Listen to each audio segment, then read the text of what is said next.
Մանվել Գրիգորյանի համար երկու մարդ են գոյություն ունեցել։ Սերժ Սարգսյանը, մեկ էլ Վազգեն Սարգսյանը։ Այ իրանց ինքը մի ուրիշ ձևի ընդունել։ Հիմա ինչի համար են ուզում խառնեն այս արանքը։ Հիմնականում դա անում են Ռոբերտ Քոչյանի աջակիցների ինչ-որ մի հատված, չեմ ասում բոլորը, որովհետև այնտեղ մարդիկ կան, օրինակ Մարգարյան Ռոբը, իր կյանքին մեռնում, Սիրիշոյի քեռին։ Ինքը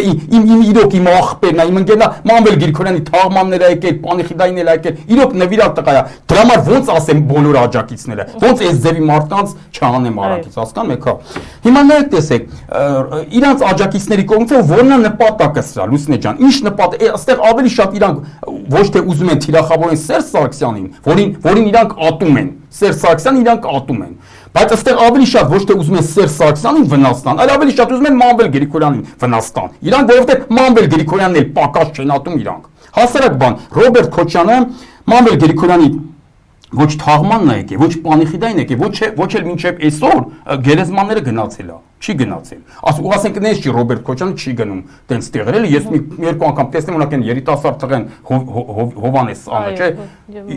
Օղոր Միրան իրոք շատ լավ տղ է, որ ես տեսա բանով վիդեո, որ Ռոբերտ Քոչյանը գնաց, ասի մալադեց Քոչարյանին, մալադեց Քոչյան, հետո էլի ով էր մահացել, էլի իրան տեսել եմ, էլի ասել եմ մալադեց, որ գնացել է, իրոք մալադեց, էլի, այսինքն նես չի տենց տեղեր ընդհանրապես չի գնում, էլի։ Հիմա որ Մանվել Գրիգորյանին չէր եկել ինքը, մինչև մայր գերեզմաններն էլ չի գնացել, իսկ Մանվելը բացառիկ հերոս, հա, սովորական մարդ չի, այդ նշանակում է, որ Ռոբերտ Քոչյանի համար Մանվել Գրիգորյանը ընդունելի մարդ չի, միգուցե նաև ատելի մարդ է։ Հիմա եթե Ռոբերտ Քոչյանի համար ինքը ընդունելի մարդ չի, իր աջակիցների համար վաբշե ատելի է։